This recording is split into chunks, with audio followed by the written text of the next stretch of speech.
I married my spouse at a time when his daughter, Trudy, was 22 years old. She is now 36, he is 61, and I am 46. He and I have 2 children. One is 20 and the other is 18. Both are currently enrolled in college. Trudy has never shown warm feelings for me, which I found quite natural. After all, she has a mother of her own, and by the time I met her, she was an independent adult living independently. By the time I met her father, her parents had already been divorced for 6 years.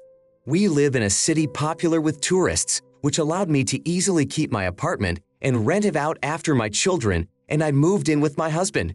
We also offer this accommodation to our out-of-town guests. Last year, Trudy and her family faced financial difficulties. As a result, they moved in with us. We agreed that after the holidays I would stop booking my apartment so they could move in. They signed a lease and we provided them with a place to live without charging rent. This was to help them save money and build up rental history. Trudy moved in last October. Since then, life has been a nightmare. She doesn't participate in household chores, her children don't help either, and her husband, despite working tirelessly, comes home exhausted. He turns out to be the only one who tries to contribute to keeping order. In their presence, the house is a mess, with dirty dishes and laundry lying everywhere. I have tried to discuss this problem with everyone, including my husband. My son-in-law is the only one who really makes an effort. Trudy argued that since I live in her father's house, I have no right to tell her what to do. My husband did not take my side, which was the reason I moved out. After the holidays, my apartment became vacant. I expressed my unwillingness to tolerate the same treatment of my property as was shown to my husband's house. This caused resentment from everyone. They resented me for changing my plans. Trudy even threatened legal action, for a lease had been signed. I replied to her that I didn't mind a lawsuit, as I could prove that I had not received my security deposit and payment for the first and last month's rent, which had been promised to help them make a fresh start. After living here for a week, I'm enjoying the peace of mind, no noise or clutter, and it's more convenient to get to work. My husband spends a few nights a week with me and would like me to come home and give the apartment to them as agreed. I would have agreed if I had made sure his house was in an acceptable condition. However, when I visited it, I found a complete mess that resembled a residence for neglected teenagers, which made me feel disgusted. Trudy tried to dissuade me by saying that the mess was the result of not having their own place. I didn't argue and returned to my apartment, offering to let my husband move in with me if he wanted to. But given his retirement status and preferences, he decided to stay where he liked. Thus, I faced the displeasure of everyone: my husband, Trudy, her children, and Trudy's husband. The latter, unlike the others, understands my position. I have firmly decided not to give them my apartment anymore and will return only after they leave. Your decision to give them your apartment was extremely generous. However, Trudy's behavior in being unkempt and rude in your home, as well as her argument about her father's house, are not rationally based. After all, by her logic, the apartment is also your home. I'm sorry, but you can't just accept that. Some fathers do feel guilty about their children, especially their daughters, and try to do the best they can for them. But you should not be required to tolerate this behavior on a regular basis, burdening yourself with their presence and household chores.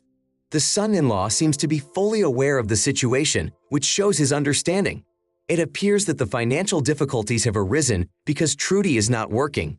It may be time for your husband to give you or them an ultimatum and stop giving in to demands for sleepovers. Make sure you don't leave the financial burden of their living arrangements on them. Let your husband know that you will not be returning until they leave the house and until the premises have been thoroughly and professionally cleaned at their expense. It is also important to find out who is the legal owner of the home. If you are a co-owner, you may have a right to eviction after 14 years of marriage, unless, of course, there was a prenuptial agreement that provides otherwise. Your attempts at compromise have been rebuffed, so it may be time to seek legal advice to discuss your options and protect your interests, given that your husband does not seem to be supportive. A story that really surprised me: my daughter is a student in a class that has a unique opportunity. Only those with excellent grades of A's can go on a field trip. This rule acts as an incentive to maintain high academic achievement. She has been aware of this condition for a long time, and I, in turn, have closely monitored her progress. It is important to note that it can be difficult for some students to fulfill all the requirements for this bonus. Unfortunately, my daughter has not yet completed any of the additional assignments that would improve her current grade of a B. Implementing these additional assignments would have allowed her to reach the required grade level without much effort. As an example, I can cite my son who, while attending the same class, successfully completed all of the additional assignments and, as a result, earned the maximum number of points. This suggests that, despite the specific S8 preparation, there should be no difficulty in mastering the material. However, this does not negate the need to put in the effort to achieve your goal. To my dismay, one day my daughter came home with the news that she had been denied participation in an upcoming field study. Instead, she had to stay in the library with other students who did not meet the criteria. This news deeply upset her, which caused our conflict after she asked me to discuss the situation with the teacher. My refusal only exacerbated the situation, and my husband ended up taking her side too, accusing me of being uncooperative. You're absolutely right. Your actions give your daughter the opportunity to experience the consequences of her choices. Participating in a field trip is not an inalienable right, but rather a privilege for achievement. It is important for both you and her to reflect on the reasons why she did not complete the extra assignments. Perhaps she assumed that the consequences would not affect her or was experiencing difficulties that you were unaware of. Maybe she felt overshadowed by her brother, participating in an invisible struggle to succeed. Understanding the root of the problem will help you learn from the situation. Perhaps your daughter simply didn't take the initiative, counting on you to protect her interests at school and thus level the playing field. Given your husband's reaction, it seems that your daughter is used to getting what she wants, even if she hasn't done her due diligence. What exactly would you say to the teacher? My daughter didn't try hard, but please send her on a field trip? If your husband really supports this approach, then let him discuss it with the teacher himself. Kudos to you for remaining a parent who sticks to clear rules. The conditions for participating in the trip were clearly stated and your daughter did not meet them.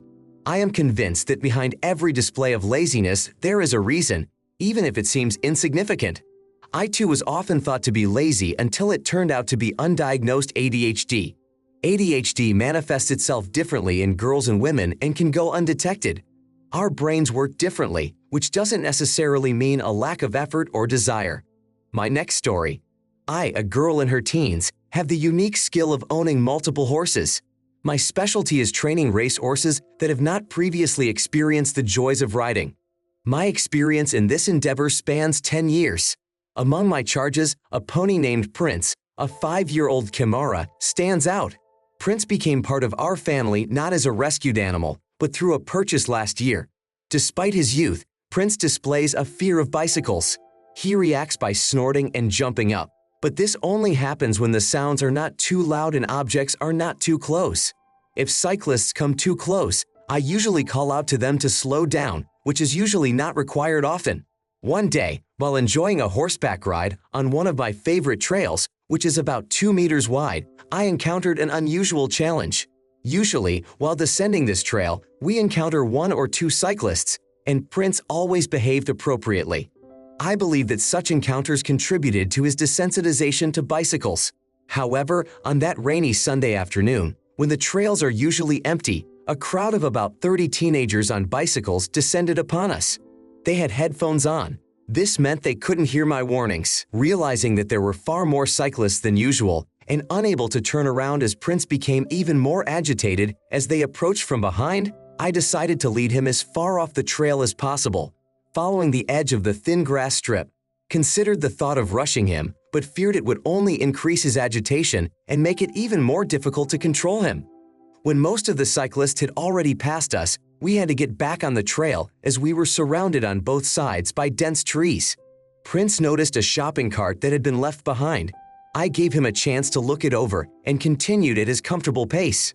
The road was almost empty at this point, except for a family 20 meters behind us who had just entered the woods and were behind us. Darren, a man in his early 40s, was approaching us on his bicycle. Prince, my pony, was becoming increasingly agitated, sensing the cyclist approaching the limit of his patience. I asked Darren to slow down or perhaps get off the bike, but he not only ignored my request, but speeding up, asked why I insisted on doing so. As he approached, I explained loudly that Prince was afraid of bicycles. Darren reacted in an extremely passive-aggressive manner, asking why it should be his problem. In response to his indifference, I lost my temper and exclaimed that it would be his problem if the pony decided to attack, sending him to the hospital, breaking his bike and forcing him to pay damages for a traffic violation. My father, following behind us, called for calm while Prince, increasingly panicked, began to get up to speed. My main concern was for our mutual safety, given the concrete surface of the road. I did my best to steer him away from the path, deep into the woods, while Darren, still swearing, moved away, risking hitting the family stroller in the process, forcing the mother to bounce out of the way. It took quite a while to calm Prince down after this incident, which seriously affected our training. My father felt that my behavior was inappropriate as I raised my voice at a man on a bicycle who ignored my warnings.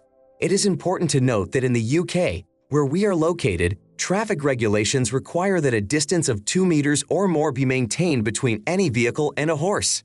I was wearing ample reflective gear and could not simply leave the trail due to Prince's disobedience, with the family effectively blocking my path. The path we traveled was intended for everyone, allowing access for horses, pedestrians, and cyclists alike. Given that horses are quite common in this region, most people are aware of how to avoid such conflict situations. Acquire a helmet-mounted camera to document your walks. In the event of an incident, this will provide you with evidence to protect your own interests. While the law may be on your side by requiring others to maintain a safe distance, many people tend to shirk responsibility. The fact that some cause problems not only for you, but also for others, such as mothers, is already an indication of the potential danger of their behavior. I personally believe that sharing recorded material in such cases may be justified. If Darren's behavior is a threat to public safety, then the community has a right to be informed. The reason your father suggested you not to be provocative or yell is because confrontation can only make the situation worse. It is an expression of concern for your safety, not a questioning of the fairness of your position. There are all kinds of people in this world, including those who are capable of unpredictable and dangerous actions. Therefore, purchasing a camera will not just be a way of protection, but also a warning to potential intruders. When faced with aggression, it is important to remember to avoid escalating the conflict. However, this does not mean that you should give up on protecting your rights and safety in the presence of others. Standing up for yourself is not only your right, but also your responsibility. Now I want to tell a different story. As a single father, my priority has always been focused on my teenage daughter.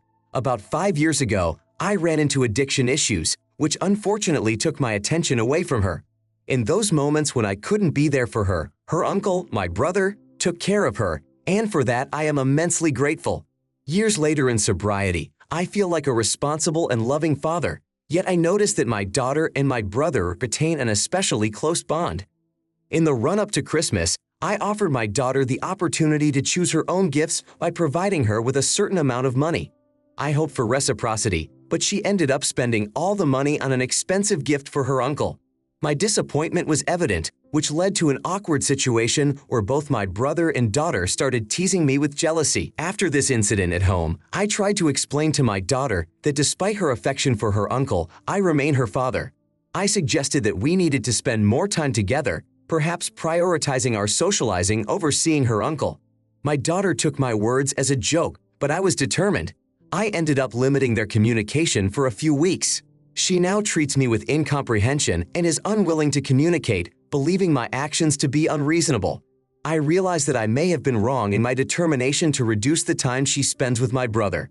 During the period of your absence from her life, she has formed a strong bond with your brother. During this time, he has become a pillar of dependability for her, demonstrating a caring that has transcended any other interests. It should be recognized that this relationship may prove crucial in the future. As she gets older and the time comes for her to become more independent, there is a possibility that your behavior may cause her to lose these valuable connections. It is important to seek help to deal with the feelings of jealousy that are interfering with you. Your actions have caused a situation where your daughter, wanting to show care and affection, chose a gift not for you, and this has caused you to have a strong emotional reaction. However, you should recognize the value of having people in her life who are there to support her in your absence. Your brother's intervention in this moment was an expression of genuine concern and support. It is critical to realize that your actions and the limits you set are damaging your relationship with your daughter. Not only does it affect her perception of you, but it worsens the situation by making your interactions even more strained. Not communicating with you and potentially not getting a Christmas present next year are clear indicators of how your actions are affecting your relationship. It is worth rethinking your approach and attitude to strengthen your bond with your daughter. Letting go of unnecessary restrictions and seeking an open dialogue can be the first steps to rebuilding trust and warmth in your relationship. Your ability to review your own actions and your desire to do your best for the good of your child is the key to creating a harmonious relationship. Next story. I have been in a relationship with my partner for almost 3 years now, and we have lived together for 2 years. I have no family or friends in the city where we are based, unlike my partner, whose family and friends are in the same place. 4.5 months ago, we moved into a new apartment, having signed a 1-year lease. We chose this apartment for a reason. We both liked it, and the landlord prefers long leases and would not consider a 6-month lease. The contract was in both of our names, and the rent is sent to the landlord equally from each of us. As time went on, I began to notice that our relationship felt more like a friendship than a romantic connection. Because of this, I decided to bring it up and talk to my partner about my experiences. However, my attempt was met with indifference. My concerns were brushed aside with the phrase that we were fine. A couple weeks later, I decided to bring up the subject again, but the response was similar. After a third attempt to discuss the situation and being rebuffed, I expressed my opinion that our relationship was not working as it should. In response to my question about the reasons for this state of affairs, my partner only repeated that everything was fine. Despite my attempts to communicate my feelings and concerns to her, I raised the point that since we were both obliged under the lease for another 8 months, and it was impossible for either of us to break it without significant financial loss equal to the cost of 4 months' rent, a solution should be found. When I suggested that I could stay on the couch, she declined, indicating that she would prefer to leave and return to her parents. I thought this was a perfectly reasonable solution and agreed, but she added that in that case the entire rent would fall on my shoulders. I reminded her that she was also a party to the lease, and therefore the landlord would expect her to pay half of the rent each month, regardless of her decision to leave. To her assertion that she was unwilling to pay for an apartment she was not living in, I noted that I was going to look for a roommate to cover her share, but until then I expected her to honor her obligations. Her reaction to my words was harsh. She stated that I was acting cruelly and unreasonably by requiring her to continue paying rent. In addition, she called me an idiot for suggesting that the lease obligations remained in force despite her departure. Yes, your partner is indeed party to a contract that was entered into based on your joint decision to live together. That decision was in turn made in the context of your relationship. However, when you came to the conclusion that your relationship was no longer working, she was faced with the choice of continuing to live with you or not. In this context, it is clear that she is facing a difficult decision given that the basis for cohabitation has fallen away. The question of whether she will resume paying rent if you also decide to leave raises important considerations about your original arrangements. You signed a rental agreement with the assumption that you would split the rent equally. One of you reneging on that commitment leaves the other in a difficult position, perhaps with rent he or she can't afford and a place he or she doesn't need in terms of size. Therefore, it is not you who is being unreasonable in this situation. She has made the decision to leave the relationship and now appears to believe that her leaving relieves her of her obligation to pay rent. This opinion seems untenable. Your right to expect her to fulfill her rent obligations until a new roommate is found is based on the terms of your agreement. Her decision to leave without taking responsibility for her share of the rent seems not only unreasonable but unfair. The expectation that each of you should continue to fulfill your obligations until the terms of your agreement change is reasonable.